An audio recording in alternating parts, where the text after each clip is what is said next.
My first and only encounter with ghosts happened because I called Louise Pilkerman Lousy Pilkerman right in front of the class. I hadn't meant to, not at all. A month before it happened, our teacher, Mrs. Dandridge, had told us that we were going on an end-of-the-year field trip. Already great news in my book. I loved how weird it felt to walk along in a herd with my friends, taking in the sights of a place I probably wouldn't have been able to visit normally. "And this is going to be a special trip," she continued, grinning like Fairuza Balk. "This year, we're going to Rovesford Hotel, and we're going to be staying the night." That gave me the shakes. For those of you who don't know, Rovesford is one of the premier weird landmarks in New England. Look it up. There's rarely a top 10 list that doesn't at least mention it, and the discussions about the life and death of its chief architect, the original manager, Emil Rovesford, are still as strong today as they were back then. To put it succinctly, Rovesford is kind of like the Winchester Mystery House on psychedelics, and it is well known for being haunted. I wasn't a fan of ghosts, but I was a fan of weird houses and architectural novelties, so I was over the moon. We had 3 weeks before we were going to go, which was 3 whole weeks in which to catastrophize and worry myself sick. With nightmares about getting hurt and missing the trip, or getting there and finding out it wasn't as cool or interesting as I had built it up to be, growing in frequency and severity. The night before I had a nightmare and then decided to read until I felt better, which ended up being all night, so I wasn't fully awake or aware by the time I actually got into class. I think I sat in the wrong seat and nearly fell on my face before Miss Dandridge had even gotten there. When she did get in, she picked me for roll call. I think to try and make me wake up a bit more. God bless her. And I did well with the first few names, but then I got to Louise and something in my brain, some process, stuttered and I said, "Lousy." Louise Pilkerman was the scariest girl in school, at least to me. She was taller than average, tall and stocky, with big hands, bad acne, greasy hair, and chapped lips that never seemed to smile, even a little bit. Other boys said that her parents were both alcoholic redneck bikers who were always in and out of jail.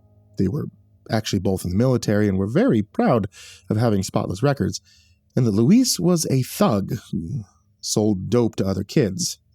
She was certainly free with her fists, but she never so much as got a glare from a cop, as far as I know, and later on in high school, she'd get the cops called on someone who was selling drugs. So I was terrified of her. I was small, skinny, and awkward, and she seemed to radiate this cold anger like a wall that knocked everyone back. She reminded me of movies about domestic abusers or gangsters, and I had just insulted her in front of 20 other kids. Not everyone laughed when I called her lousy, but enough did. And when you're a kid and you've been humiliated like that, it seems like everyone is laughing at you. I tried to apologize. I really did, but she wouldn't hear it. "I'm going to get you back," she growled before we got on the bus. She sat in the back. I sat as close to the front as I could and tried to read a book with the shadow of that promise hanging over my head, scared out of my mind.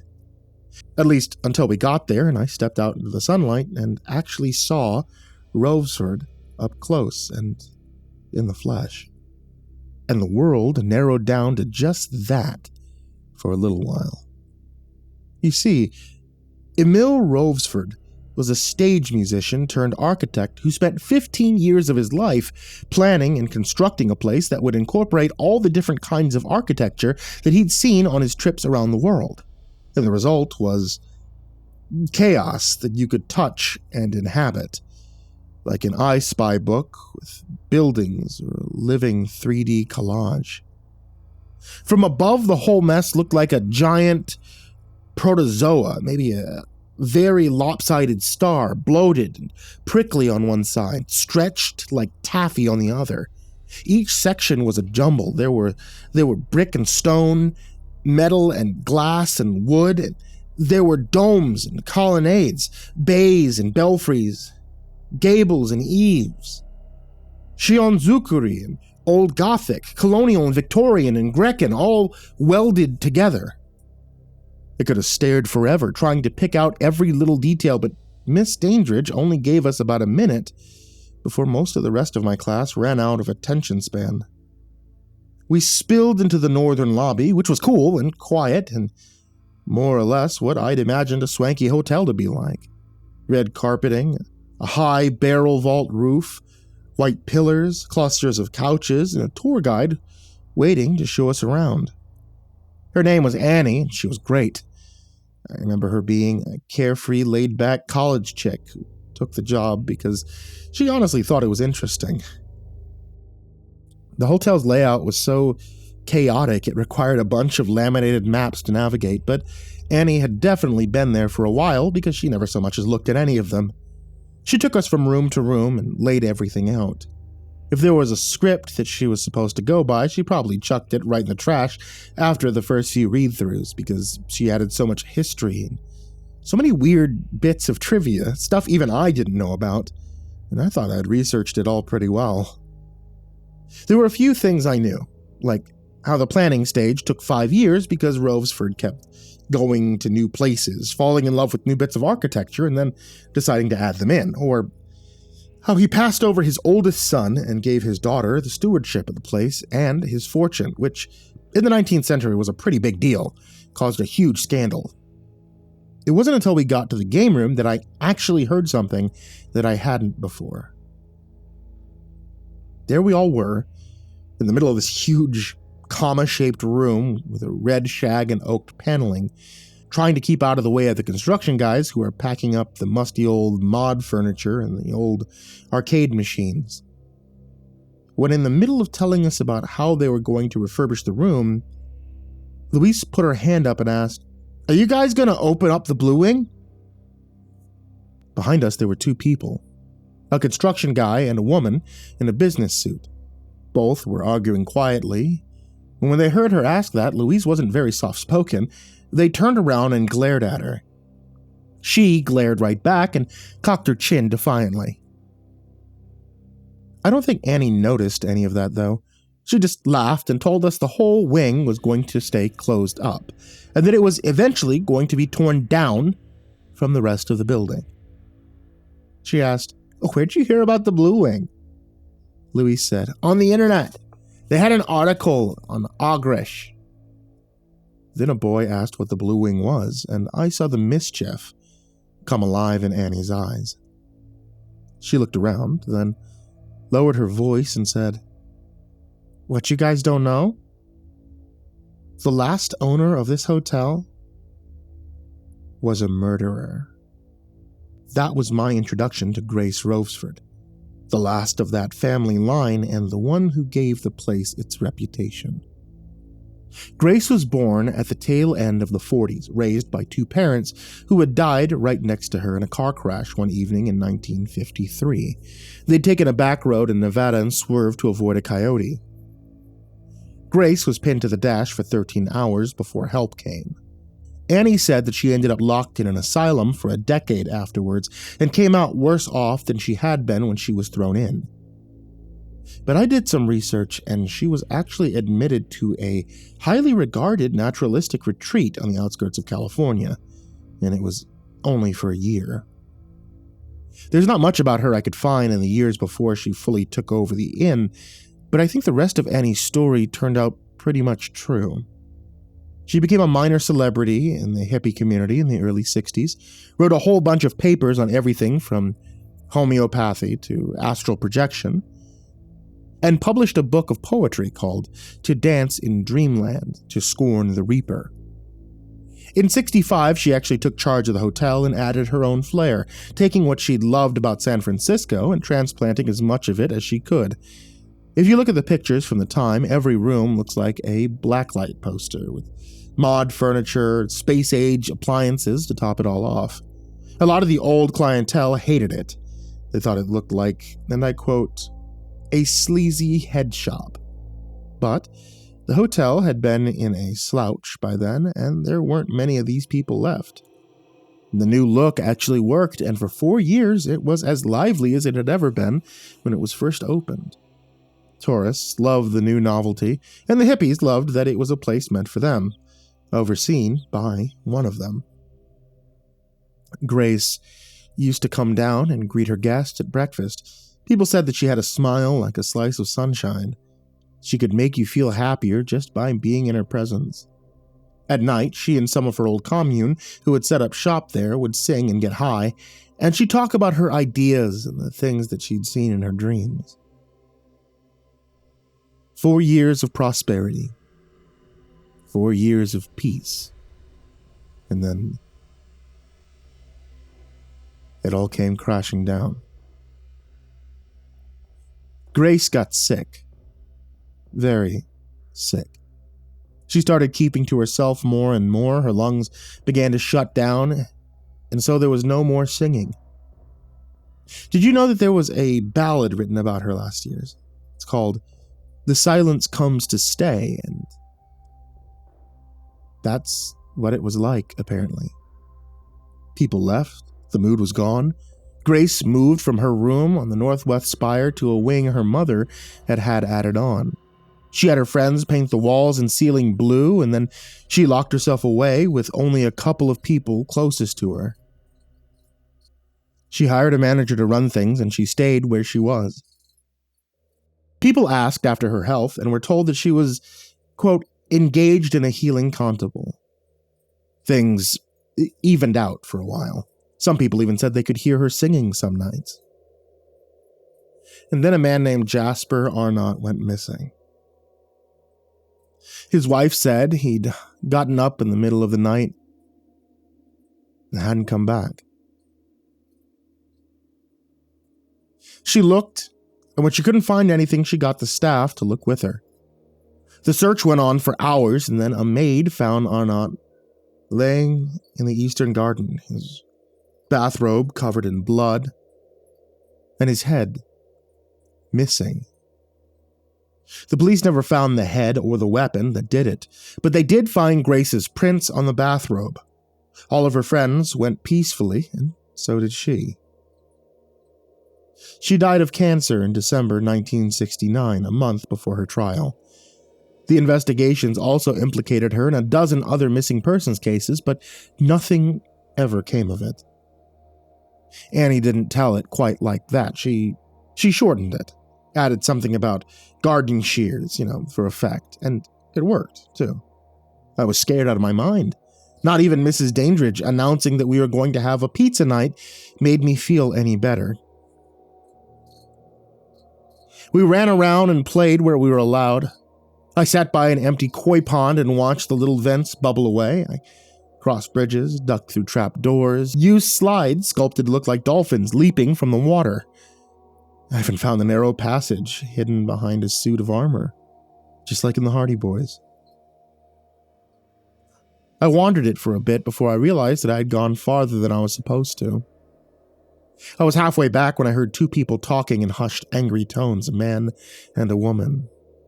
You need to find out who's doing this. I don't care how. We don't know. It just keeps getting broken. We seal it up. Next day, it's all in pieces on the floor. In any other situation, I might have listened in, but as it stood with the anxiety rolling around inside my stomach, the idea of hearing an argument, and an adult argument at that, made me feel like a mouse in front of a hurricane. When I managed to rejoin the pack, it was time for pizza and soda and movies in the viewing room. By the end of it, I had a gut full of junk food and a head full of worries and fuzz. We were split up into littler groups and led to our bedrooms for the night. I think I was probably asleep before I even hit the bed. I wasn't asleep for long, though, which I should have expected given the circumstances. I had a horrible nightmare about being trapped in a dark, close space, hearing teeth scraping over something hard. I woke up all at once in a bed that wasn't mine, in a dark room I didn't know. Things felt so unreal and slow and heavy, and all I could think was, I need to get out of here. I don't remember leaving the room or what hallways I went down. I only came to my senses when I slammed into someone's back. I fell on my rear and the other person gasped, stumbled, and spun around. It was Louise. When she saw me, her eyes narrowed. Those big hands of hers closed into fists. For an instant, I saw her knuckles straining white against her skin, and I could almost feel them digging into my cheek or busting my nose. Then she took a step towards me, and I ran. I ran as fast as I could, and she followed.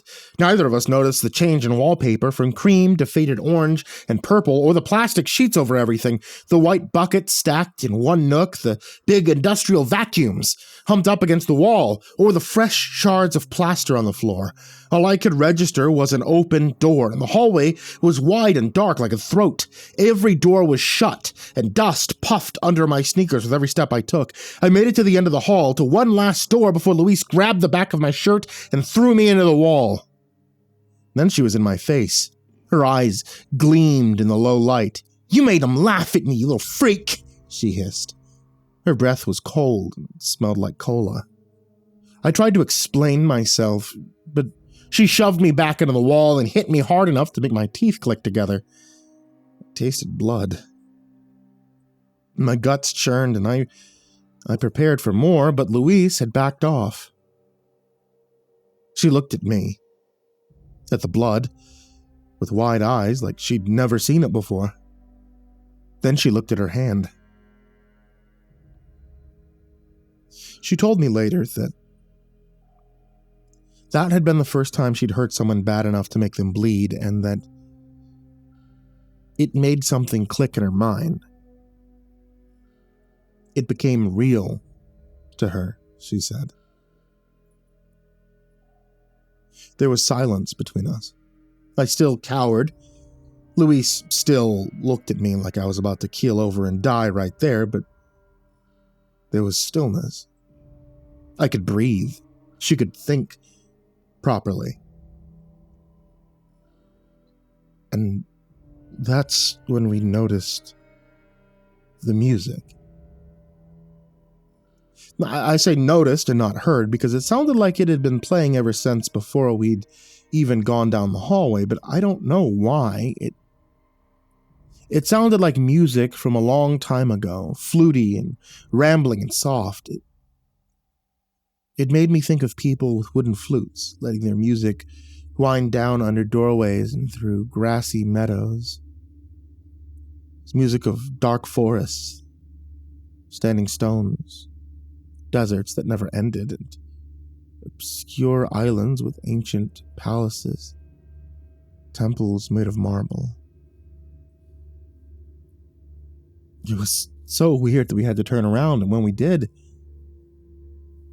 we saw that the door was gone, vanished like it had never been installed in the first place. Beyond it was a big room with a low ceiling. There were couches and bare mattresses and rugs on the floor and an old censer hanging from an IV stand. There was light coming from it, cold, pale, and blue. There was someone in there. We could hear them stepping and hopping softly but ceaselessly, giggling under their breath. We couldn't see anyone. Neither of us made a sound. We didn't know what we were seeing, not really, but we both knew that we were seeing something that we weren't supposed to see. I took a step back. Louise did too. Something was wrong with the light. It made the patterns in the rugs gape like black holes, and if you looked at it too long, you felt like it wasn't actually light at all. Then something creaked to our right. We turned and saw that another door had vanished. It was dark outside, but the light showed us enough. There was someone in the room, someone who was coming out. I saw the The hands first, flung out in front of it, groping blindly with fat, black fingers, then arms that jerked and twitched. And then the rest. A man was leaving his room, a man in stained boxers and skin the color of standing water, dripping, swollen with bite marks all over. He didn't have a head. I didn't scream. I couldn't. My reality was drawing into a single point. Things were too clear, too real. I was watching a headless, rotting corpse feel its way towards me, hands grasping at air, the torn flesh of its neck jutting as silent as the light we were standing in. And then Luis screamed, and we were running.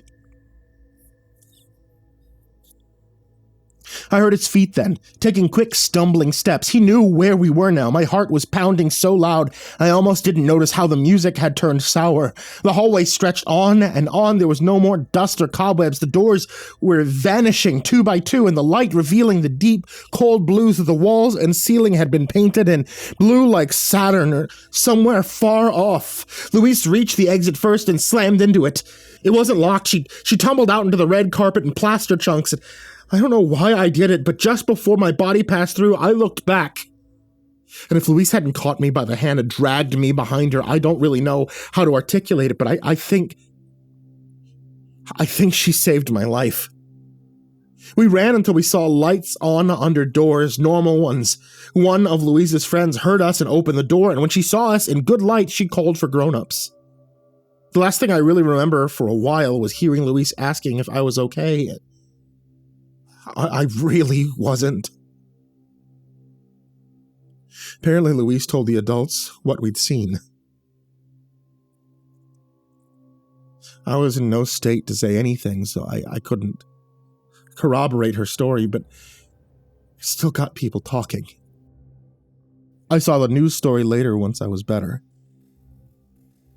The police had come. This time they'd found something. They'd found 15 heads, wrapped in duct tape, set behind the walls of the Blue Wing. There were some arrests. I think it was a little too late. Luis asked what I'd seen when I looked back. Once, years later, at a party, where she was too drunk to stop herself from asking, and I was too drunk to lie. I told her. And now I'll tell you. The room had snuck up behind us while our backs were turned, like a tiger. It shortened the whole length of the hall until it was 2 feet from the exit. And I saw everything. They were dancing in a circle, some in pajamas, some in bathrobes, some in less. All dead, all headless. Split heels beat the floor, maggots fell from them and disappeared into the patterns on the rugs. They lurched and pirouetted. They spun while the music played. It had really spoiled by then. It sounded bad, worse than I can really explain, just old and greedy. It pressed into my ears like soft fingers. It tugged at my skin. And the crowd parted a little, and I saw someone at the center of the circle playing a flute. Grace? Probably. I can't even describe what she'd swelled up and stretched out into.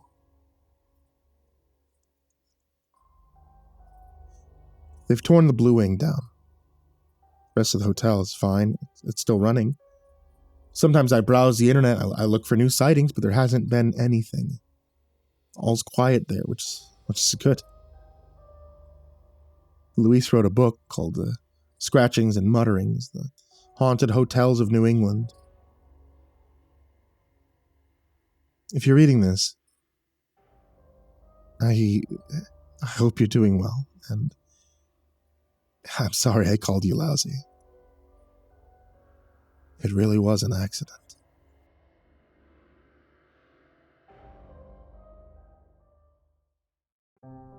Hey, did you like that creepypasta story that you heard today? I bet you did, because you stuck around to hear the outro. So, if you want to find more creepypasta stories like this, check out the links in the description down below that lead you over to the Creepypasta Collection, Volume 1 and Volume 2. Volume 1 and Volume 2 also have a bunch of stories from some of the best authors I've worked with in the past 15 years, which I think is pretty high praise, seeing as it's like, what, 4,000 stories? That's right, 4,000 stories. Subscribe, you'll see them. But yes, 2 books available, Amazon, link down below, check them out. Also, I want to give a huge thank you to everybody on this list of Patreons. Some of these amazing folks are Diana Kraus, AcidSystem, Blake Rattler, Brandon Mendoza, Brenna Caltuna, ChicagoHitman, CoryxKenshin, CrusaderChocobo, Dakota Best, Daniel Poulsen, Dante Kinkade, Enchanted Buns, Estebean, HIDive's nephew, Himbo Jerry, Our Minute Seconds Time, Ingegerd Solstrom, Jay Kearns, Jadis Pet, McMog, Mr. Marcus Blitz, Psychomel, Plant Piz, Red Shadow Cat, Remember the Sun, Salty Surprise, Samara Lynn, Seclude, Simba's Bloody Mojo, Sky Harbor, Smiley the Psychotic, Sully Man, Tolly Sue, Team Leo 76, The Demented Voice in Your Head, The Chavez Brothers, The Ginger Bros, Tommy Walters, Viceroy Scorn, William Wellington, Your Bro Keegan, Zabub, and Shadow Gardens. A huge thank you to you guys, everybody who shows up in the description down below, and as always, folks, sweet dreams.